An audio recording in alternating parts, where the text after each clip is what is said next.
자, 이제부터 강연을 이제 두 분이 강연 1, 2로 나눠서 강연을 하시도록 하겠습니다. 첫 번째 강연으로선 김학성 강원대 법학전문대학원 노영희 교수님께서 국가보안법 폐지 논쟁을 주제로 강의해 주시겠습니다. 여러분 큰 박수로 환영해 주십시오.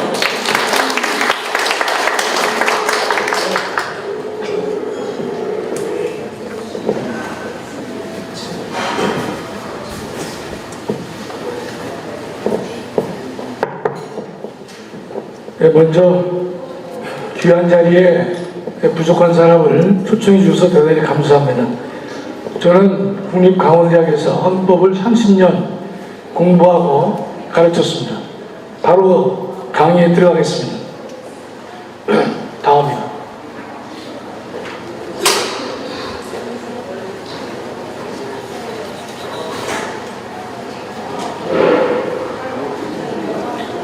여기가 국가보안법은 1948년 12월 1일 날 만들어졌죠. 조금 전에 두 분께서 말씀하셨지만은 대한민국은 형법은 5년 후에 53년에 만들어졌습니다. 그러면 대한민국은 형법을 만들기 전에 대한민국에는 민법과 형법이 없었습니다. 그 당시에는요, 의용민법, 의용형법, 일본 민법과 형법을 번역해서 우리가 사용을 했습니다. 일반적으로 형법을 뒤에 만들고 국가보안법을 먼저 만들었는데 법의 이론을 좀 아는 분들이라면 순서가 바뀐 것을 알 수가 있는 것이에요. 보통은 일반법을 만들고 즉 형법을 만든 다음에 특별법을 만드는 것이 원칙인데 대한민국은 특별법인 국가보안법을 먼저 만들었고 5년 후에 형법을 만들었던 것입니다. 그러면 당시에 국가보안법을 만들 때에도 상당한 어려움이 많았습니다. 많은 적지 않은 국회의원들이 국가보안법을 만드는데 반기를 들었던 것이죠. 그 중에 상당 부분은 다 메모했지만 국회 간첩 사건에 연루되기도 하고 자진 월북한 당시의 국회의원들이 국가보안법을 만드는데 반대를 많이 했던 것입니다. 다음. 그러니까 국가보안법을 만드는 결정적인 원인을 크게 둘로 나눌 수가 있습니다. 가장 빠른 원인은요, 9월 12일 날 인공기 개양 사건이 있었던 것이죠. 8월 15일 날 대한민국이 건국을 했는데 한 달도 못 돼서 대통령이 근무하는 중앙청 국기 개양대에 북한에 인공기가 개양되는 사건이 벌어진 것입니다. 그리고 그 다음날 독립문에도 북한의 인공기를 개양하는 사건이 벌어진 것입니다. 정말 이것은 대한민국이 건국되고 한 달도 못 된 사이에 두 군데서 북한의 인공기가 개양되는 치명적인 사건이 발생한 것입니다. 그 다음에 또 저녁마다 밤이 되면요, 수많은 건물 벽보에 조선민주주의 인민공화국 만세라는 글들이 도초에서 벽보에 붙여진 사건들이 바로 9월달 사건입니다. 다음이요. 두 번째 결정적인 계기는 여러분 잘 아시다시피 1948년도에는 대한민국을 흔든 사건이 크게 두 개가 있었는데 바로 48년 제주 4.3 사건이 된 것이죠. 제주 4.3 사건은 알다시피 50 총선거를 반대하고 북한식의 통일을 주장하는 남로당 반란 세력이 일으킨 국가 반란 세력인데 4월 3일 만들어졌죠. 이 제주 4.3은요, 얼마나 대한민국을 항거한 사건이냐. 제주 4.3이 48년에 발생했지만 제주 4.3의 진압은요 53년, 4년, 7년에 비로소 그 사건이 진압될 정도로 대한민국의 근간을 흔든 사건입니다. 여러분 기억하시죠? 2020년 문재인이가 제주는 먼저 꿈을 꾸었다는 이유로 처참한 죽음을 맞이했고 그들의 꿈이 우리의 꿈이라고 망발을 했지만 대한민국 국민들은 어느 하나 나서지 않았던 것입니다. 정치인들도 침묵했던 것이에요. 하다 보니까 2021년에는 이 인간이 한 걸음 더 나가서 당시에 남로당 반란 세력을 진압한 대한민국의 군인과 경찰을 국가폭력이라고 지 멋대로 정의를 내렸습니다. 그것이 바로 문재인의 본체가 되는 것입니다. 제주 4.3 사건이 해결이 안 되니까 알다시피 여수에 주둔하고 있는 제13연대 군인에 대해서 출동 명령을 발동한 것이죠. 군인이 가서 사태를 진압하지 않으면 안 될 정도로 심각하기 때문에 그런 것이에요. 그런데 놀랍게도 군인들이 반란을 일으킵니다. 제주 4.3은 남노당 무장 세력들이 한 것이지만 여순 반란 사건은 당시에 군인 신분을 가진 군인들이 대한민국을 적대한 사건과 있습니다. 매우 이거 중요한 국기문란 사건이 아닐 수가 없는 것이죠. 그때 여순 사건을 진압하기 위해서 이승만 대통령은 비상계엄을 선포했습니다. 여러분 알다시피 비상계엄은 대한민국에서 19번 선포됐는데 최초로 발령된 것이 바로 여순을 진압하기 위한 사건이었습니다. 제주 4.3을 진압하기 위해서 비상계엄이 먼저 된 것이 아니라 여순 반란 사건을 진압하기 위해서 제일 먼저 1호로 비상계엄이 선포된 것입니다. 이런 일이 어떻게 발생할 수 있냐 말이죠. 대한민국 군인들이 어떻게 대한민국의 적대 행위를 할 수 있느냐. 그것은요, 이렇게 보시면 쉬운 것이에요. 당시에는요, 병역법이 없었습니다. 군대를 강제 징병해 나가는 병역법이 없었어요. 병역법은 49년에 만들어진 것입니다. 그렇기 때문에 당시에 군인은요, 의용병제입니다. 본인이 원하면 군대를 갔던 것이에요. 당시에 수많은 빨갱이 간첩 세력들은요, 경찰의 조사를 받다 보면 도망다닌단 말이죠. 도망다니다 잡히기 직전에 군대에 들어갑니다. 그래서 회피수단한 것이에요. 당시에 많은 경찰들은 야, 이게 군대를 입대했는데 반란까지 하겠는가라고 했지만 이 반란 세력들이 그래서 당시 군인들의 상당수가 빨갱이가 많이 있었다 이런 뜻입니다. 49년에 병역법을 만들어서 강제 징용을 했던 것이고 그 당시에 이 국가보안법을 만들어서 군인들을 숙청하지 않았다면 이듬해에 50년에 발생한 6.25 전쟁에서는요, 대한민국의 존립을 확보받지 못할 수도 있는 그러한 위험한 상황이 있던 것입니다. 그래서 이 비상계엄 선포돼서 이승만 정부로서는 도저히 이 상태로서 대한민국을 지킬 수 없다라고 판단한 것입니다. 그래서 바로 그해 12월 1일 날 국가보안법을 형법보다 먼저 만들게 된 것입니다.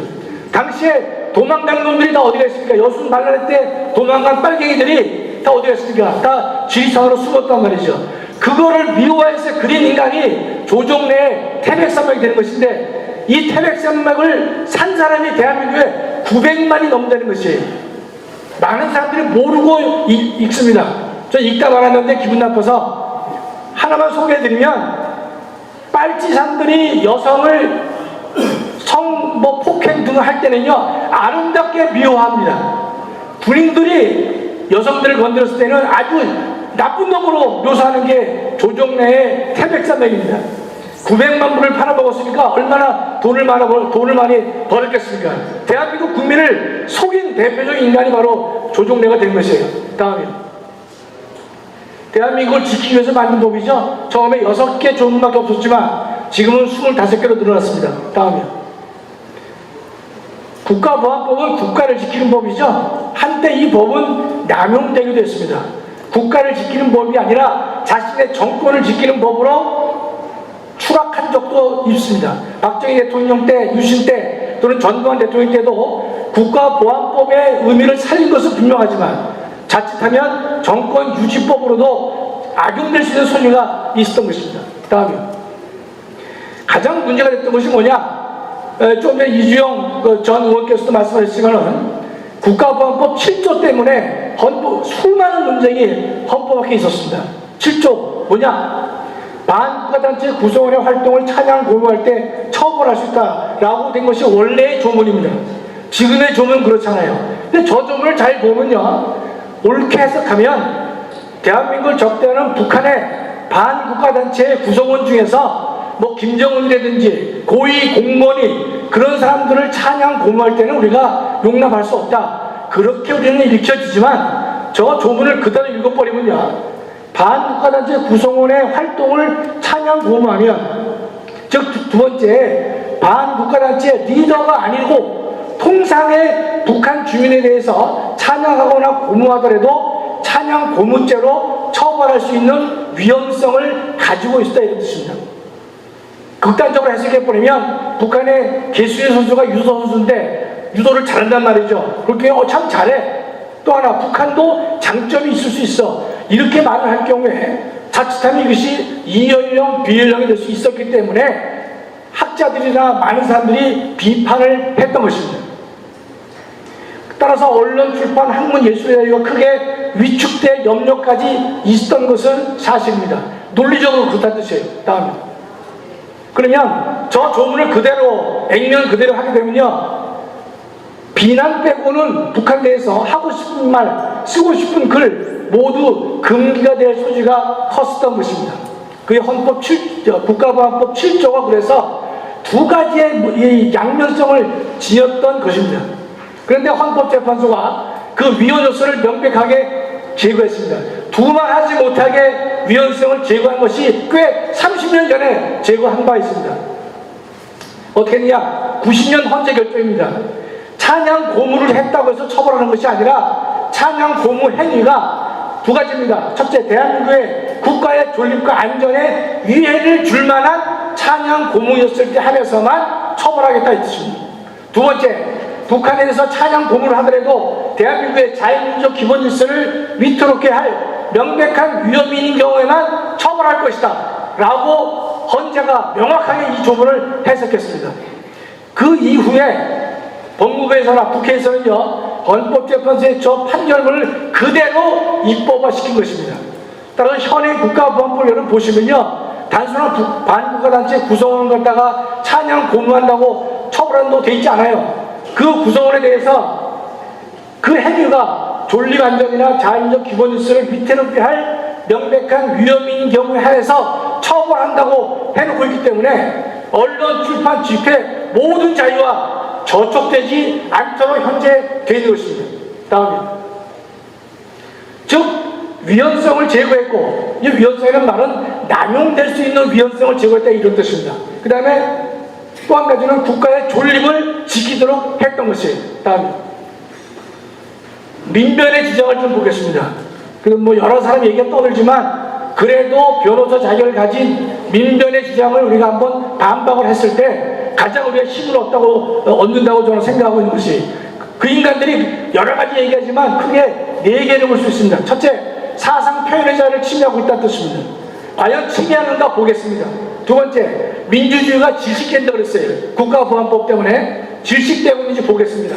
세 번째, 국가가 허락한 사상이나 신념만 허용한다고 돼 있고, 그 다음에 우리 헌법은 통일 조항이 들어가 있단 말이죠. 그러면 통일 협력 대상인 북한을 적으로 간주하는 것을 간주하게 된다. 그것을 폐지 논거로 들고 있습니다. 크게 네 개가 가장 대표적인 이 민변들의 주장인 것입니다. 다음이요. 자, 사상 표현의 자유를 침해한다. 우리가 사상 표현의 자유를 침해하는 악법이라고 떠들지만은 헌법재판소 결정이 났죠.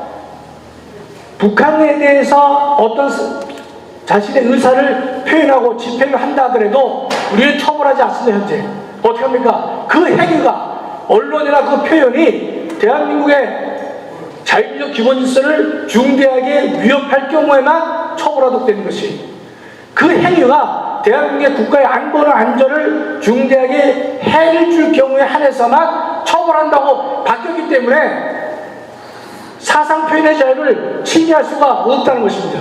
참고로 제가 헌법 독일헌법 5조를 제가 써놨는데, 독일헌법 5조는요, 대학 교수에게 학문의 자유, 교수의 자유를 규정하는 조문인데, 거기를 보면요, 독일헌법은 지금도 유지되고 있죠. 교수는 헌법에 충성할 의무가 있다고 했습니다. 그 말은 무슨 말입니까? 대학 교수가 학문의 자유가 있고 표현의 자유가 있고 여러 가지 자유를 최고로 누리는 직역에 속하는 것이 대학 교수이지만, 그 대학 교수에게 독일 헌법은요, 독일 헌법을 충성하도록, 그 말이 무슨 말입니까? 독일의 기본적인 근간, 기본 질서를 방해하거나 위협하는 행위를 독일 교수가 해서는 안 된다는 말을 헌법에 직접 두고 있습니다. 그게 바로 독일헌법 5조입니다. 그걸 보통 우리는 헌법의 충성 의무라고 말하고 있는 것이, 다른 사람은 우리가 얘기하지 않습니다. 독일에서 가장 강력한 지위와 신분을 보장받는 독일 교수에게 학문의 자유가 인정되지만 언론, 사상 등의 자유가 확보되고 있지만 독일 헌법에 충성하라, 그렇게 헌법은 명령하고 있는 것입니다. 그 다음에 나와 있죠. 교수의 자유를 내세워, 교수의 자유를 내세워서 헌법에 대한 신의를 저버려서는 안 된다. 이게 바로 독일 헌법이 말하고 있는 교수에게 부여된 충성의 의무를 말하고 있는 것입니다. 다음, 두 번째, 민주주의가 질식된다고 떠들어요.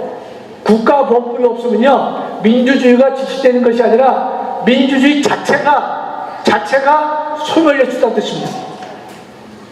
질식된다고 떠들지만 이걸 내버려두면 민주주의 자체가 사망할 수 있기 때문에, 소멸될 수 있기 때문에 어림없다, 제가 이렇게 반론하는 것이죠. 이미 제가 이것은 이미 칼럼에서 밝힌 내용 중 하나입니다. 다음에, 국가가 허락한 사상만 우리가 말합니까? 그 인간들은 그렇게 얄미롭게 말을 하지만 우리는 그렇게 하고 있잖아요. 모든 말 다 할 수 있어요. 대한민국 국민은 어떤 말도 다 할 수 있습니다. 그러나 이거 하나만 안 된다는 것이에요. 이거 하나만. 뭐냐? 대한민국과 적대 관계에 있는 반국가단체의 핵심적인 내용을 떠들어서 대한민국을 갖다가 안보를 위태롭게 하는 그것만 안 된다는 것이에요. 여러분 교회 다니는 분이 계실지 모르겠지만 에덴 동산에 수많은 과실이 있었죠. 그죠? 하나님께서는 다 먹어도 좋지만 하나만 먹지 말라는 것이에요. 하나만. 똑같은 겁니다. 우리는 국가가 허락한 사상이나 신념만 허용하지 않습니다. 모든 사상과 모든 신념을 다 허용하고 있어요. 그러나 단 하나만 떠들지 말라는 뜻이에요. 대한민국의 안보를 위협하고 자유민주적 기본 질서를 흔드는 그 사상과 발표는 안 될 것이다. 그런 뜻입니다.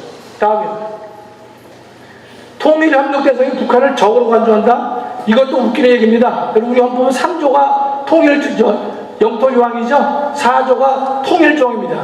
우리가 보면 3조 영토조항 때문에 국가보안법이 만들어진 것입니다. 4조 통일조항 때문에 남북교류 협력에 하는 법률이 만들어져 있는 것이에요. 북한은요, 우리 헌법재판소도 그렇고 헌법학자들도 이해하고 있지만은 북한은 이중력주의를 가지고 있습니다. 하나는 뭐냐? 반국가단체입니다. 동시에 통일을 향해서 협력해야 되는 동반자다. 두 개의 지위를 가지고 있다고 하는 것이 헌법재판소의 확립된 입장이고 대한민국 모든 헌법 교수들이 가지고 있는 생각이 되는 것입니다. 3조와 4조를 우리는 조화시켜야 된다는 뜻이죠. 자, 윤미향 사건을 여기에 적용시켜 보겠습니다. 윤미향이 조청년 단체의 그 행사에 참석하고 그 직원들을 만났죠. 그럼 뭐가 됩니까? 첫째, 국가보안법 위반이 되는 것입니다. 물론 그 윤미향이 한 행위가 대한민국의 안전과 안보에 중대한 해를 끼치느냐 아니느냐를 판단해 봐야 되겠지만 적어도 대한민국의 국회의원 신분으로서 대법원이 반국가단체라고 정한 그 조청년에 가가지고 왔다 갔다 했다, 교류를 했다, 그 자체로 국가보안법 위반이 된 것입니다.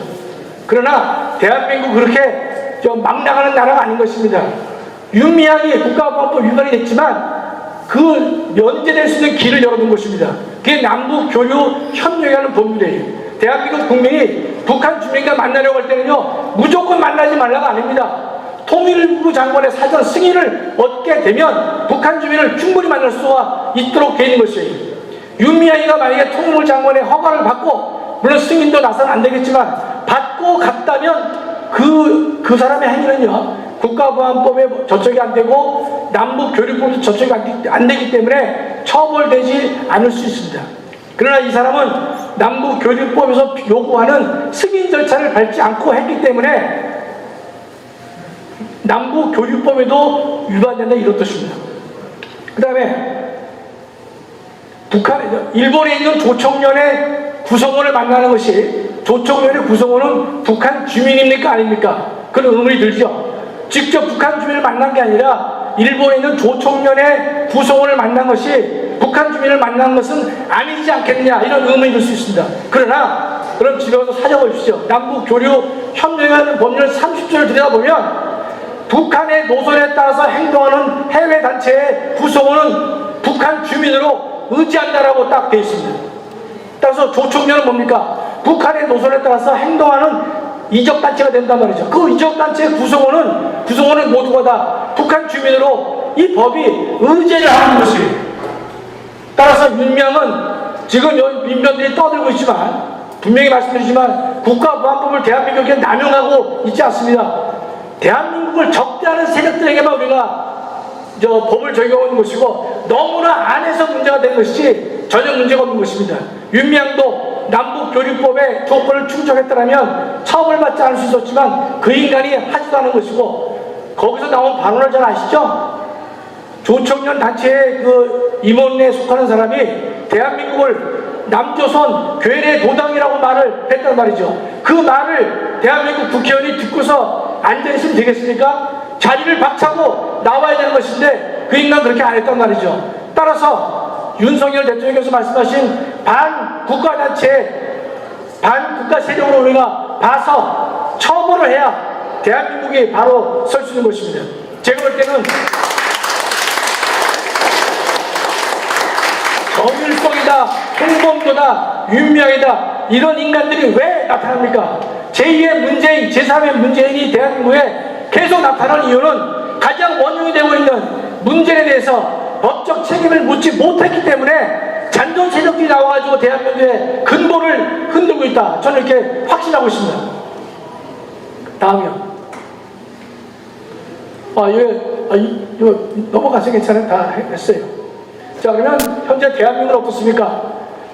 북한과 세계 최강의 화력으로 대치하고 있습니다. 첫째, 그쵸? 두 번째로는 북한은 적화 통일의 야욕을 포기하지 않고 있습니다. 이런 상황에서 대한민국을 적대하는 북한의 이념과 가치를 지지하는 사람이 있으면 되겠습니까? 이런 것을 지지하는 정당을 우리는 허용할 수가 없다 이런 뜻입니다. 다음이요. 만약에 국가보안법이 없게 되면요, 김일성 주체사상을 지지하는 집회가 광화문 사거리에서 이뤄져도 제지할 방법이 없는 것입니다. 북한 노동당의 이념을 공개적으로 찬양하는 것도 막을 길이 없게 되는 것이기 때문에 어떻게 국가보안법을 없앨 수 있겠냐 이런 뜻입니다. 다음에 여러분 독일은요 상당히 민주국가인데 정당 해산을 두 경우 했습니다. 하나는 과거에 나치 정당을 복원시키려고 하는 정당을 독일 연방 헌법재판소가 해산 내렸습니다. 두 번째, 독일의 공산당 정당을 독일 연방 헌재가 해산 내릴 것입니다. 해산 내렸던 것이 이 당시에는 통독 전의 얘기입니다. 통독 전. 그러니까 서독도 어떤 입장을 취하고 있느냐? 아직 서독과 동독이 대립하고 있는 상황 속에서 서독의 정체성을 부정하는 독일의 동독의 이념과 가치를 지향하는 공산당을 서독 내 허용할 수 없을 것이다. 그런 전제에 서서 독일 연방헌법, 그 당시는 서독이죠. 서독 연방헌법재판소는 서독 내에 있는 공산당을 해산하는 판결을 내렸던 것입니다. 여러분 이거 우리가 다 주목해봐야 되는 것이죠. 서독도 서독을 적대하는 공산당을 해산시켰다 이런 뜻이죠. 우리 지난번에 한번 통진당을 해산한 적이 있지만 대한민국 전체에 문재인 정권하에서 이 간첩 세력들이 너무나 늘어나고 국가보안법은 존재하지만 적용된 바가 없고 하다 보니까 대한민국의 근간을 흔드는 일들이 많이 있는 것이죠. 제가 예전에 노무현 대통령 당시에 국가보안법 폐지 논쟁이 있었습니다. 그 당시에 수많은 헌법 교수들이 폐지에 찬성을 했어요. 저는 반대했습니다. 그 당시에도 반대하는 논문도 제가 쓴 바가 있습니다. 그 당시에는요 정권 자체가 국가보안법을 폐지를 원하는 정권이기 때문에 이 학자라는 놈들도 지조 없이 거기에 지지하는 인간들이 많은 것이에요. 국가보안법을 폐지하는 거기에 그 지지하는 학자를 구하기가 많지 않았던 시절이 바로 노무현 때입니다. 제가 자랑하는 것이 아니라 그러면 그 당시에 떠들었던 헌법 교수들이 왜 지금은 조용히 있냐 뜻이에요. 그 당시 폐지를 노렸다면 지조 있게 지금도 폐지를 노려야 되는데 지금은 다 숨어 있습니다 이놈들이. 다음에 자 우리 헌법 적세적 표현. 자 이건 뭐 아까 말씀드렸으니까 넘어가겠습니다. 조금 어려운 얘기를 하나 여기 없는 건 말씀드릴 터인데 그런 민주주의는요 가치 상대주의 또는 가치 절대주의 가치 지향주의 세 수로 나눠집니다.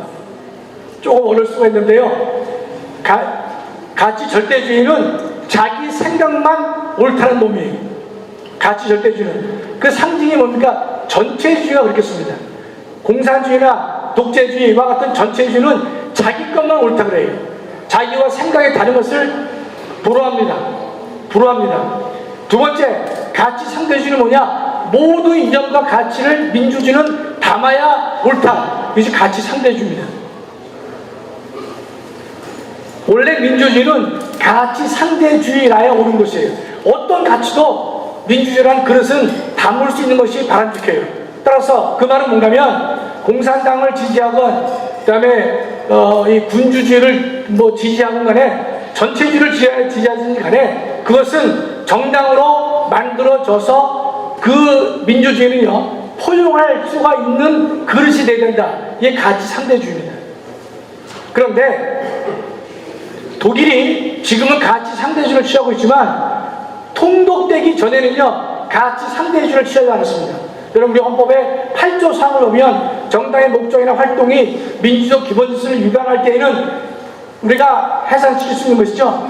그게 바로 방어적 민주주의라는 말을 쓰고 있는 것인데 그게 무슨 뜻인가 하면 민주주의는 가치 상대주의를 원칙으로 하지만 민주주의 자체를 부정하는 이념과 가치에 대해서는 용납할 수가 없는 것이다. 그건 체제 내에서 도려 내낼 것이다.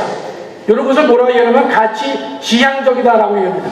그래서 우리 헌법 8조 4원이요 순수한 가치 상대주의를 취하고 있는 것이 아니라 가치 지향적인 태도를 우리가 취하고 있는 것이다. 아까 최우정 이사장이 처음에 레베이슈타인의 말을 언급한 그 내용이 가치 상대주의에서 가치 지향적인 입장을 표현하는 대표적인 문구가 될 수가 있는 것입니다. 그렇다면 대한민국이 지금 어떤 체제였습니까? 여러분 지금 독일은요 통일되기 전에는 공산당을 부정적으로 봤지만 통일 이후에는 현재 독일은 공산당을 허용하고 있습니다. 허용하고 있어요. 독일 자체에 안전에 위협을 받지 않기 때문에 그렇습니다. 그렇다면 대한민국도 통일이 된다면 대한민국을 공격하는 이념과 가치가 없어진 것이죠.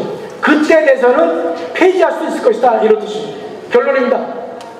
위헌성이 모두 제거된 멀쩡한 법을 가지고 위헌이라고 선전하고 있는 것이 좌파의 주장이고 가장 대표적인 민변 그래도 먹물개나 먹었다는 그 변호사들이 떠들고 있는 것입니다.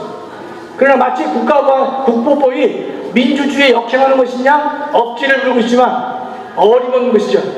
국가보안법은 국가를 지키는 법입니다. 국가 자체를 지키는 법이에요. 따라서 통일되면 그때는 폐지에도 무방하다. 이렇게 결론을 낼 수가 있는 것입니다. 감사합니다.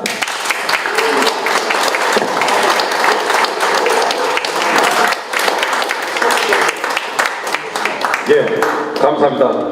국법에 대해서 맹한 논리로 강의를 해주신 성 교수님께 다시 한번 큰 박수를 부탁드립니다. 다음은 두 번째 강연으로 유동열 자유민주연구원 원장님이 안보헌법 국가법의 올바른 이해 주제로 강의를 해주시겠습니다. 여러분 큰 박수로 환영해 주십시오. 네, 방금 소개받은 유동열입니다. 제가 제목을 안보헌법이라고 그랬습니다. 이 국가보안법은 이 분단체제에 사는 대한민국 위치에서 대한민국의 자유민주주의 체제와 이 헌법적 가치를 지키기 위한 아주 체제 수호법이기 때문에 제가 안보헌법이라는 그 표현을 썼습니다. 그 다음에 올바른 이해라고 한 것은 이 국가보안법에 대해서 북한이나 이 종북 세력들이 왜곡하는 이러한 것도 있지만은 이 자유민주주의를 자처하면서도 이 국가보안법에 대해서 제대로 이해를 하고 있지 않아요. 그래서 제가 좀 말씀을 좀 드리고자 합니다. 제가 이 품전등하의 국가보안법이라는 이 용어를 이미 제가 2005년도에 월간조선에서 썼습니다. 이 국가보안법 신문 십답. 그 당시에 이 국가보안법을 폐지하자고 막 나섰기 때문에 이걸 막기 위해서 국가보안법에 대한 폐지 논거를 총 10개 항을 정리해서 신문 십답으로 낱낱이 대응할 때 품전등하다. 그러니까 바람 앞에 촛불이죠. 지금 국회에 절대의석을 찾아오고 있는 이 윤석열 정부 체제를 보게 되면은 의회가 지금 더불당 등 이 야당이 절대의석을 찾아오고 있습니다. 지금 현재 여러분 모르시겠지만 이 국회에는 국가보안법 7조 폐지 법안하고 국가보안법 자체를 다 폐지하는 법안이 이미 지금 상정되어 있습니다. 이걸 논의하다가 막 강력한 역풍을 맞았죠.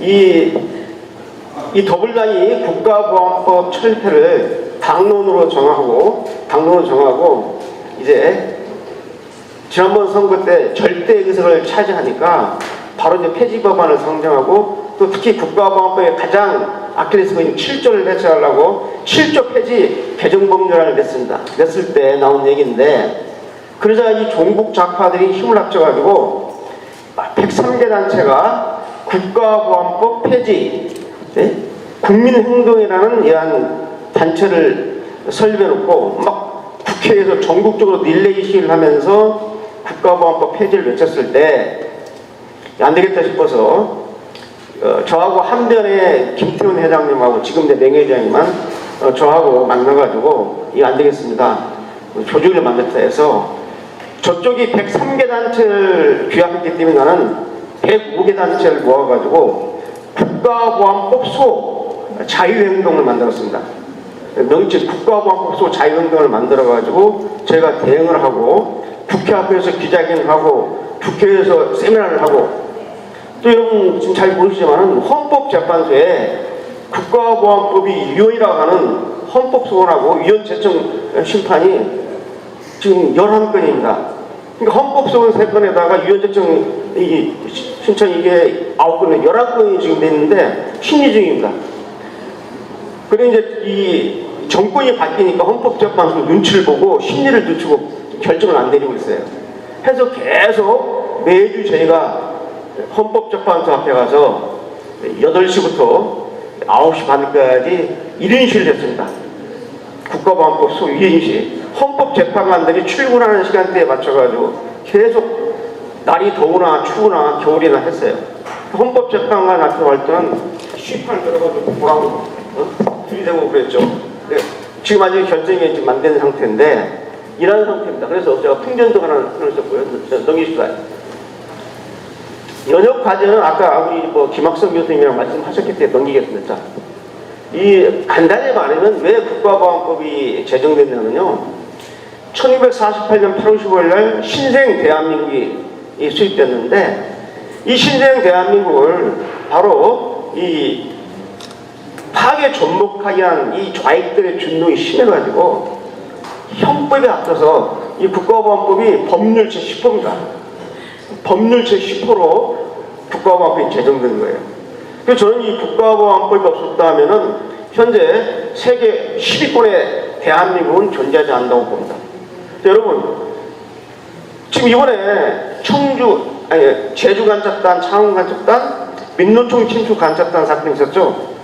국가보안법이 없으면은 그들 세력을 무슨 법으로 처벌합니까? 나 묻고 싶어요. 국가보안법 폐지론자한테. 어떤 게 그래요? 형법 98조 간첩죄 적용하면 되잖아요. 무슨 소리예요? 형법 98조의 간첩죄는 북한 간첩은 처벌할 수 없습니다. 왜 그런지 아세요? 형법 98조를 보면 적국을 위해서 간첩을 활동했을 때 처벌할 겁니다. 적국. 헌법상 북한은 국가가 아닙니다. 반국가 불법단체에 불과합니다. 그렇기 때문에 북한에서 내부는 간첩은 적국을 위해서 간첩 활동을 해야 하는데 북한이 국가가 아니라서 처벌이 안 돼요. 그럼 어떻게 합니까? 준적국의 개념을 사용해서 대법원에서 판례로 북한은 국가가 아니지만 북한의 간첩은 준적국으로 안돼야 된다 그래가지고 좀 옹색하죠. 그러다가 이제 국가보안법 제4조에다가 목적수행 간첩죄를 이제 신설을 해서 처벌하는 겁니다. 지금 현재 북한에서 난파되는 간첩들은 형법 98조의 간첩죄가 적용되는 게 아니라 국가보안법 제4조 목적수행 간첩죄를 적용하는 겁니다. 자, 그러니까 지금 청주 간첩단이나 이번에 적발된 제주, 창원, 민노총 침투 간첩단은 국가보안법이 없으면 원천적으로 그들을 처벌할 수 없는 겁니다. 이렇게 중요한 법이에요, 이 법이. 자, 넘기시기 바랍니다. 이도 넘기고요. 네, 통과하시고. 국가보안법 총 25개조로 되어 있습니다. 부칙 사계조인데 사실상 국가보안법 폐지를 외치는 사람들도 국가보안법에 대한 강의를 하는 사람들조차 국가보안법을 제대로 안 읽어봤다고 저는 금방합니다. 왜 이런 얘기를 하냐면 북한이나 이 좌익애들이 이런 말이에요. 국가보안법이 북한을 통일의 대상인 북한을 반국가단체로 규정을 해서 반국가단체 규정해서 통일을 저해하는 반통일 악법이다. 통일의 대상을 어떻게 반국가단체로 규정해놓고 어떻게 통일하자는 말이냐. 그게 국가보안법 없애야 된다고 하는데 여러분 이거 잘못된 표현입니다. 국가보안법 조문 읽어보세요. 북한이라는 말이 안 나옵니다. 한마디도. 그럼 언제 국가보안법이 북한을 반국가단체로 규정했습니까? 말도 안 되는 소리예요. 제가 알려드릴게요. 전문가의 얘기를 들어야 됩니다. 국가보안법 2조에 반국가단체 개념이 나와있고 3조가 반국가단체 구성 가입자라는 겁니다. 그게 뭐냐면 이 반국가단체라는 것은 정부를 참칭하거나 첫 번째 참칭 국가와 별나를 목적하는 이 단체 중에서 두 번째 국내 결사체가 되고 세 번째는 쥐통솔체제를 갖춰야 됩니다. 그런데 바로 북한이 여기에 해당돼요. 그러니까 국가보안법에서는 북한이라는 용어가 등장이 안 해요. 대부분이 제2조를 해석하면서 바로 이러한 반국가단체가 어디냐? 북한, 그 다음에 28개 단체를 그동안 대부분이 판례로 반국가단체를 인정했습니다. 자, 아까 우리 김학성 의원님께서 윤미향 거를 얘기했는데 윤미향이 조총련 행사에서 조총련 애들 만났다? 국가보안법상 당연히 해당되는 거죠. 회합제 해당되는 것이고 차장에서 공무차장이 되고. 그런데 제가 말씀드렸지만 국가보안법은 북한 주민이나 북한의 구성원, 북한의 지령자를 만나가지고 회합할 때도 처벌이 되지만은 북한뿐만 아니라 이미 1970년에 대법원이 조총련을 제일조선총연합을 반국가단체로 이미 판례를 내렸어요. 그러니까 조총련 주민들을 회원들을 만나는 것은 대법원이 이미 조총련을 반국가단체로 지정했기 때문에 반국가단체 구성원을 만나는 겁니다. 법리 간단합니다. 무슨 북한 반국가단체는 28개 단체가 있는데 이 28개 단체를 고무찬양하면 북한만 고무찬양한다고 되는 게 아니라 반국가단체로 확정 판결을 받은 조총련 활동을 고무찬양해서 7조가 적용되는 겁니다. 그래서 다시 한번 말씀드리면 국가보안법은 북한을 보고 안 나와요. 대부분의 판례로 반국가단체를 그동안에 예를 들면 북한 공산집단, 조선노동당, 남조선노동당 등등 해가지고 최근에는 자주민주통일그룹, 상호회 등등해서 28개 단체를 반국가단체 규정했기 때문에 그 활동입니다. 자, 넘기시기 바랍니다. 예. 존재의 넘기시기 바랍니다. 제가 이걸로 설명을 드릴게요. 자, 폐지론을 반박해 보겠습니다. 네. 왜 북한이나 종북 세력이 국가보안법 폐지를 원하는지 아세요? 말로는 아까 김학성 교수 말씀드렸죠. 국가보안법이 사상 표현자를 억압하는 반민주학법이고 또 통일을 제한하는 반통일 악법이다.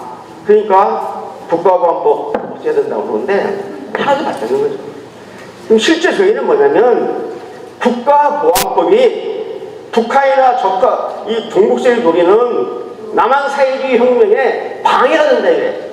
이게 방해되는 걸 없애자는 거예요. 그게 목적입니다. 자, 무슨 말이냐면 북한이 남한 혁명을 해야 되는데 이 반대하는 역량이 총 4가지가 있습니다. 그래서 반혁명 역량이라고 합니다.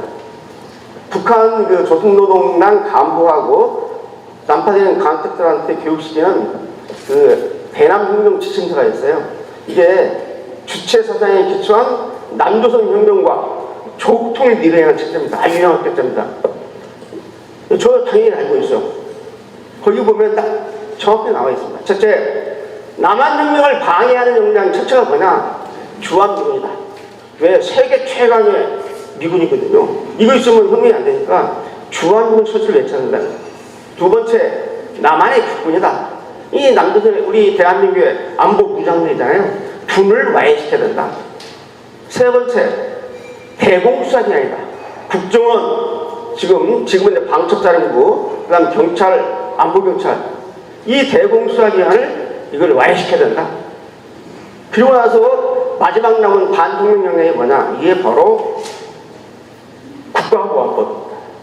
이거 제도적인 반통령령이야. 왜? 국가보안법이 없으면 마음 놓고 사이등병하고 북한 찬양하고 연방대통령 외치고 김정은 만세를 외치고 하는데 이놈의 국가보안법이 그런 행위를 하면은 다 차단시키거든. 이게 될 일이 안 된다 이거죠. 그래서 북한은 일찍이 이 국가보안법을 반대반차, 반혁명 영향으로 규정을 하고 이걸 없애려고 하는 것입니다. 그런데 바로 우리 이전의 문재인 정부가 간첩들이 해야 될 일을 대신해서 국가보안법을 없애려고 했고 수사기관들 다 무력화시켜놨고 국정원의 대공수사권 폐지해버리고 이게 다 북한의 대남전략 일환인 이걸 문재인 정부가 넘기시기 바랍니다. 제가 실무를 하면서 제가 국가보안법하고 무려 현직 있을 때 25년 동안 국가보안법을 연구한 사람입니다. 제가 법조인이 아니에요. 저 변호사도 아니고. 근데 이 국가보안법에 대한 책을 쓰고 논문을 발표할 정도로 이쪽에 대해서 제가 나름대로 제 오토리티가 있어요. 이 분야에서. 이 동네를 하면 국가보안법 어설픈 공안검사 나한테 왔다면 대만 된다고 합니다. 왜? 제대로 공부 안 해서 판례가 어떻게 되는지도 몰라요. 그런데 저는 정확하게 쫙 파헤쳤거든요. 그 내버려중에 다 인정이 돼 있기 때문에. 야, 그래서 어떤 식으로 해야지 국민들이 제일 알기 쉽게 할 것인가, 또 북한이나 종북자들의 선동에 안 넘어갈 것인가를 연구했어요. 그래서 제가 카드 인수를 제작했습니다. 작년에.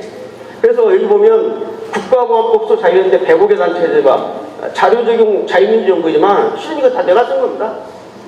이 동네를 다 쓴 거예요. 논리를 아주 한 페이지로 간단하게. 왜 국가보안법이 언제 왜 제정되었죠?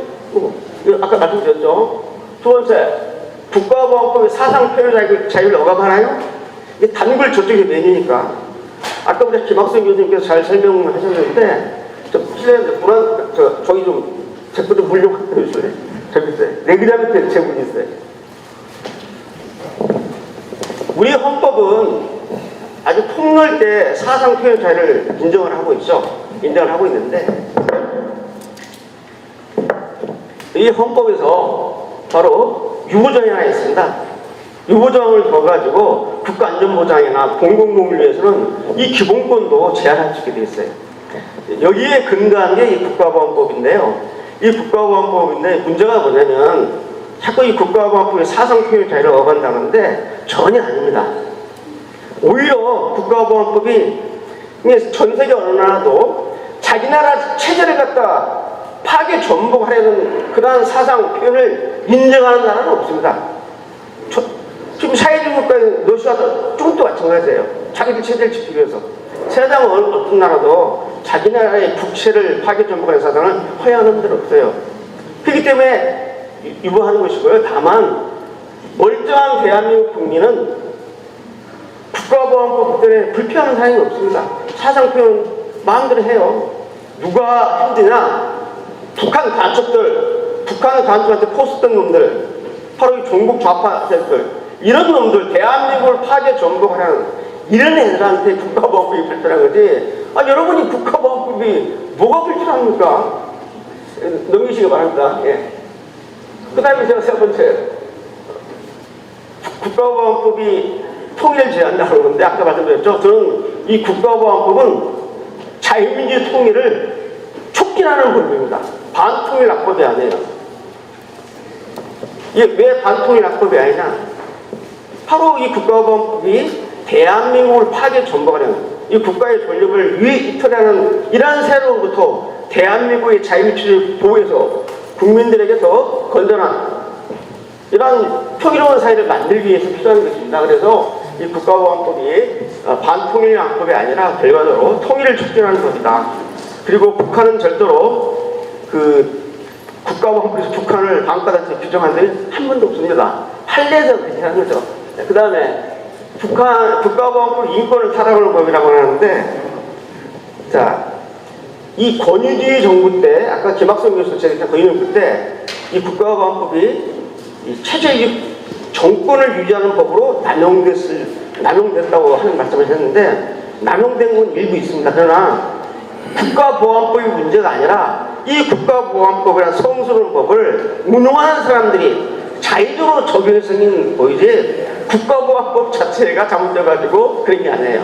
그렇기 때문에 권위주의 정부 때 일부 세력들이 의도적으로 국가보안법을 이용해서 자기의 정치적 정적을 갖다가 쉽게 말하면 좀 탄압하는 법으로 악용을 한 측면이 있습니다.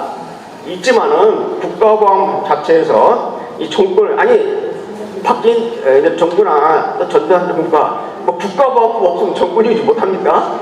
그러니까 물러면 되는데 혁명하면 되고 국가보안법이 문제라 그 운용하는 사람들이 문제였다는 것을 제가 말씀을 좀 드리죠. 네, 넘기시기 바랍니다. 이 북한 왜 주장한 거 말씀드리고요. 그 다음에 이 국가보안법을 자꾸 없애자고 합니다. 국가보안법 실제로 무력화되어 있고 의미가 있기 때문에 국가보안법을 없애자고 하는데 하나만 말씀드릴게요. 여러분 지금 최근 5년 동안 살인사건이 하나도 발생하지 않았다. 최근 5년 동안 사람을 갖다가 때리고 폭행하는 사람들이 한 명도 없었다. 자, 그렇다면은 형법에 있는 사형죄라든지 폭행죄를 없애야 됩니까? 이 법이라는 것은 그러니까 최근 5년 동안 한 번도 살인사건이 없었으니까 형법상 살인죄를 없애버리라. 그건 뭐 이미 무력화된 거다. 이런 거랑 똑같은 소리예요.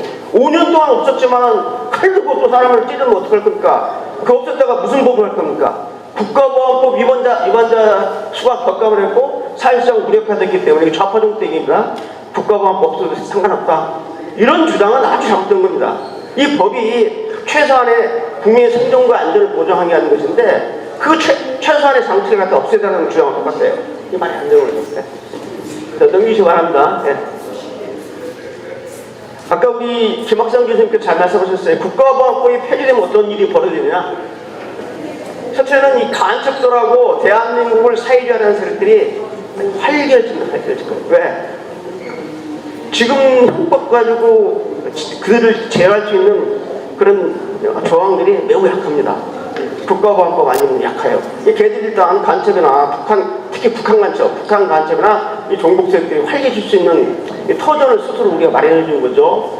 그 다음에 방과 활동을 하면서 단체를 만들고 대한민국을 위태롭게 하는 세력들을 처벌할 수 있는 법적 근거가 없어야 되는 거죠.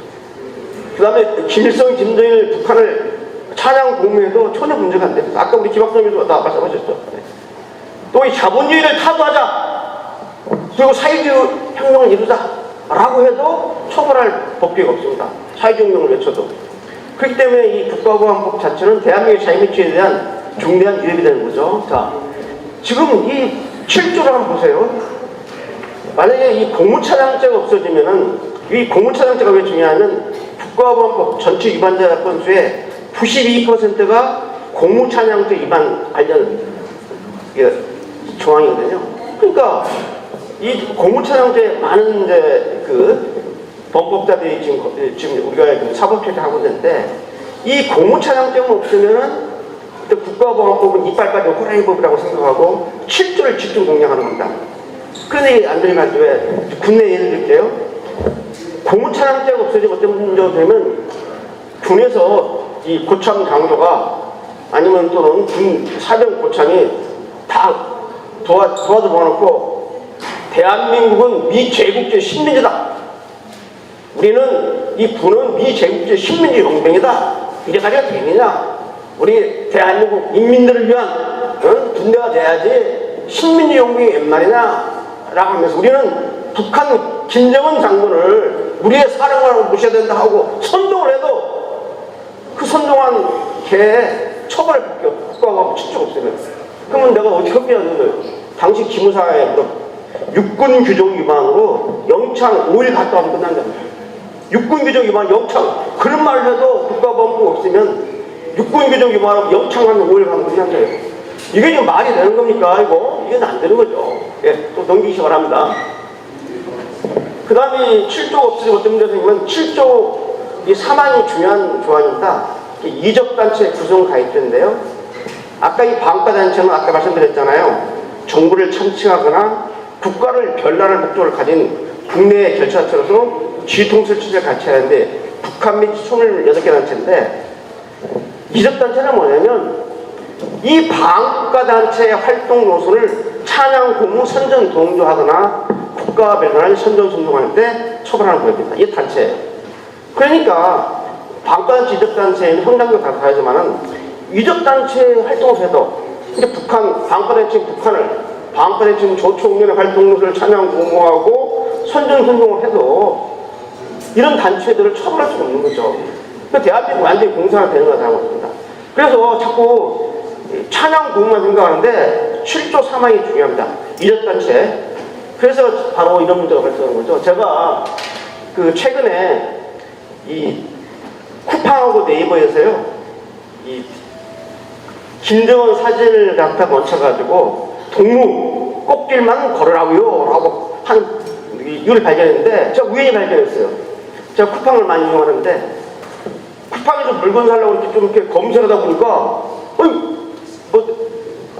뭐에는 뭐밖에 안 보인다고 딱 보니까 김정은 사진이 있는데 김정은이 하나 있는 모습 밑에다가 하고 17,900원에 팔더라고 쿠팡에서. 나중에 이게 네이버에 팔아요. 제가 이걸 깜짝 놀라가지고 제가 그때 그 정가원 목사님이 하는 그 너라 TV가 있는데 거기 나가서 최초로 제가 얘기를 했어요. 하고 이게 안 되겠다. 그래서 제가 이제 국가보안법 7조 위반으로 이적폐물을 제작하고 판매한 죄로 고발을 제기했습니다. 그래서 자유민주공화 안에 공권력 감센터가 있어요. 이 변호사 관문 계시는데 그래서 저희가 6개 단체 이름으로 이 고발을 했는데 나중에 보니까 너라TV에 나가다 보니까 너라TV의 그 시청자들이 그 제 얘기를 듣고 막 너무 분노해가지고 자유대한민국 국민이랑 분노하죠. 쿠팡에다 전화를 겁니다. 막 너희들 지금 저런 치소실 팔고 불면서 거리겠다 하니까 쿠팡은 그냥 이렇게 보고 법무팀한테 하다 보니까 안 되겠다 싶으니까 자체적으로 내려버렸어요. 그래서 판매 준비가 됐는데 네이버를 계속 팔다가 이제 저희가 고발한 사실이 언론에 알리니까 네이버도 내려버렸습니다. 수사 중인데 바로 이게 이적폐물, 북한의 반과단체 수기인 김정은이를 미약 찬양한 티셔츠를 가지고 정말 대한민국 정말 웃기지 않아요? 지금 남친 지도를 그려놓고 대한민국을 지금 먹겠다고 김정은이가 대한민국을 다 지금 먹겠다고 지금 하는 이 판국에 핵을 가지고 탄도미사일 발사하면서 간첩을 낭패하면서 대한민국에 대한 파괴 전복 남친 문제를 명확히 하고 있는 방탄체 수기인 김정은이의 사진을 놓고 여기다가 패러디를 했다고요? 이게 패러디입니까 이게? 아니 김정은 티셔츠가 많이 팔더라고 보니까 얼굴을 막 풍부하게 만들면서 제가 문제하지 않았어요. 그래서 패러디죠. 그렇지만은 훤하게 웃는 모습에다가 김정은 말을 하는 것은 용납할 수 없는 거죠. 그래서 한 거죠. 자, 넘기시기 바랍니다.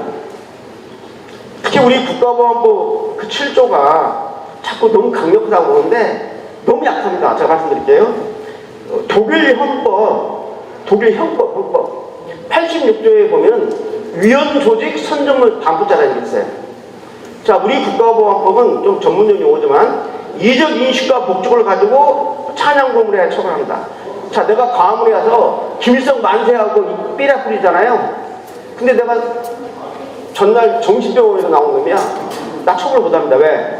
이 정신병원에서 나온 사람이기 때문에 북한을 고무찬양한 유인물을 뿌린 것은 이적 피해물이 분명하지만은 이적 인식, 적을 이렇게 한다는 이적 인식과 목적이 없기 때문에 나는 처벌이 안 됩니다.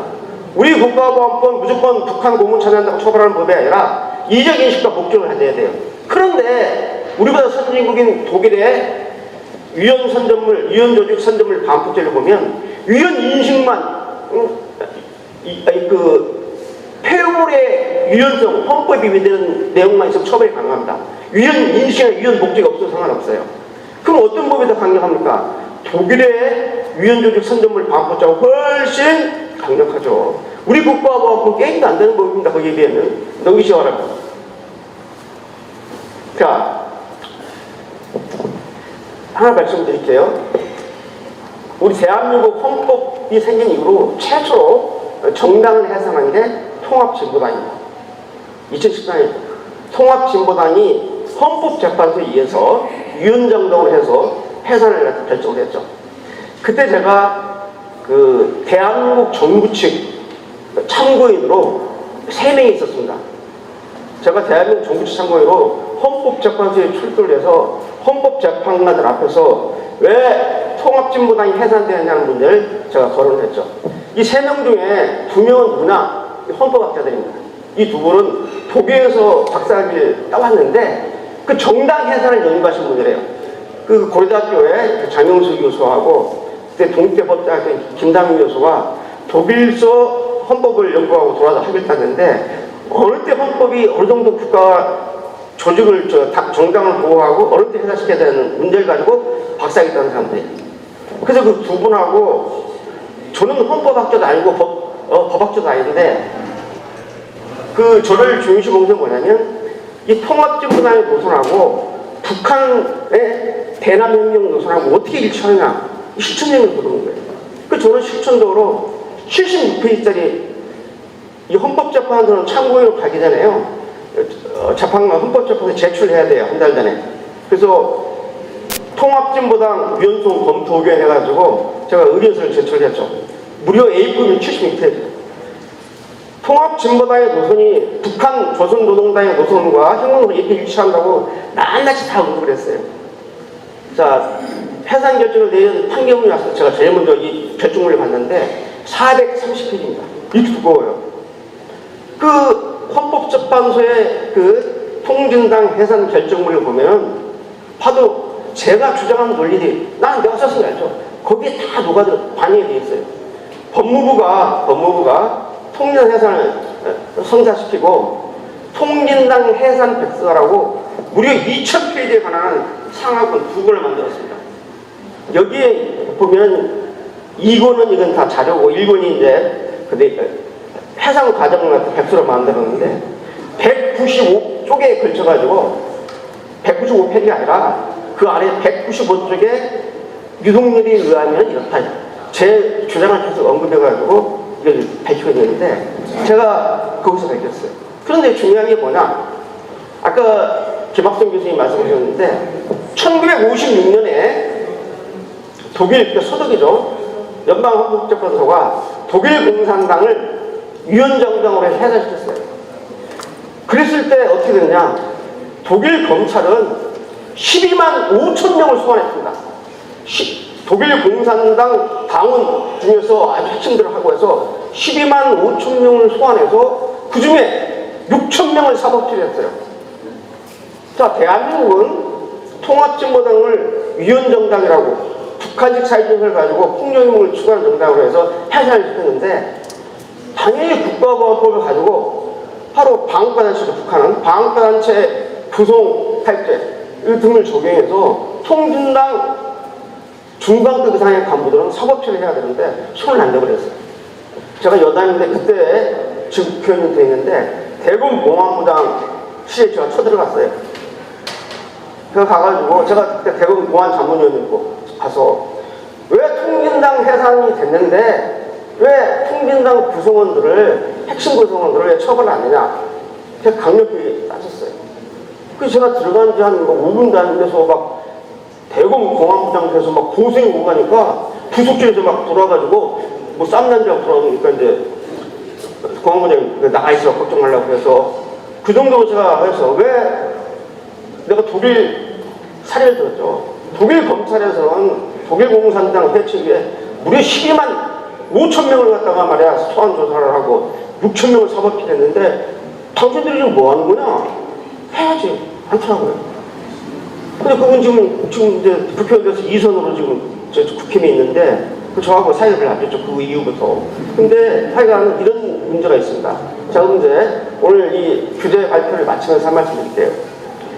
대한민국의 국가보안법은 일반 헌법관리 특별법이고 대한민국의 자유의지를 수호하는 법입니다. 자, 여러분 자꾸 국가보안법 없애고 저 형법을 개정해서 형법에다가 국가보안법 일부 내용을 포함시켜서 해야지 없어도 된다고 보는데 안 되는 이유를 말씀드릴게요. 여러분 낙하산이죠. 낙하산을 보면은 처음에 낙하산 만들 때 낙하산에 그냥 주작가산이 있었어요. 펼치고 나와 떨어져서 필수되었는데 언더보드가 낙하산에는 준낙하산이 있고 옆에 보조낙하산이 있습니다. 이게 뭐냐면 주낙하산이 어떤 이유로 작동이 안 될 때 바로 그대로 죽습니다. 그런데 보조낙하산, AB낙하산이 있기 때문에 이 준낙하산이 작동 안 됐을 때 AB낙하산을 펼쳐가지고 목숨을 건드는 매우 중요한 겁니다. 바로 국가보안법이 대한민국의 자유를 지키기 위해서 형법이라든지 여러 가지 특별법들이 있지만은 이게 제대로 작동 안 됐을 때 마지막 장치인 국가보안법을 펼쳐서 사람이 목숨을 건드는 것입니다. 바로 이게 안보안법이라 해서 이 국가보안법을 여러분 한번 읽어보세요. 국가보안법 한 번 조문하면 읽어보지도 않고 국가보안법이 어떻게 뭐 반통락법이네 뭐 반민족학법이네 없애야 되는 주장은 북한하고 북한의 지정을 받은 종북 세력들의 일관된 국가보안법 폐지 선동 논리에 우리가 발려들었습니다. 우리 자유자라고 자처하는 사람들조차 국가보안법 없애야 된다고 말하는 사람들이 많아요. 정말 위험한 논리니까. 여러분 마지막으로 통일되면 국가보안법 없애야 된다고요? No! 아닙니다. 이제 국가보안법을 잘못 알고 있는 거예요. 국가보안법은 북한만을 상정하는 게 아니다. 국가보안법 1조에 국가보안법은 국가의 안전이나 존립에 유터 있게 하는 반국가 활동을 억제해서 우리 국민의 생존권을 보장하기 위한 법입니다. 통일돼도 대한민국의 국가 안전이나 존립에 방해되는 많은 세력이 있어요. 해외에 있고 국내에 있고. 이런 세력을 뭘로 규제할 겁니까? 그래서 통일 이후에도 국가보안법은 꼭 있어야 됩니다. 근데 국가보안법 자꾸 북한에 왜 관련된 법이라 생각하니까 북한에 대한 상대가 없어지니까 없으면 된다 그러는데 국가보안법이 아닙니다. 조문을 잘 보세요. 통일 이후에도 대한민국의 국가와 안전이나 존립을 유토롭게 하는 반국가 활동을 규제하지 않는 법입니다. 그래서 국가보안법은 통일 이후에도 매우 유용하게 대한민국 자유를 지키는 법이다. 자, 이상 마치겠습니다.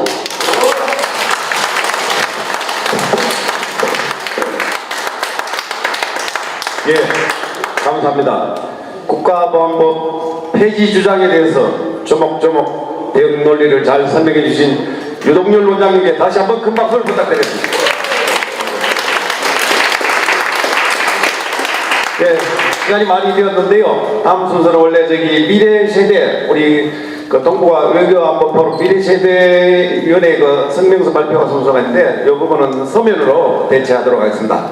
이제 마지막 폐회를 하기 전에 마지막으로 앞에 나오셔서 단체로 기념사진 촬영을 한번 하고 마치도록 하겠습니다. 예, 앞으로들 나오셔서 단체 기념사진 촬영을 하도록 하겠습니다. 네, 앞으로 나와주세요. 네, 앞으로 나와주세요.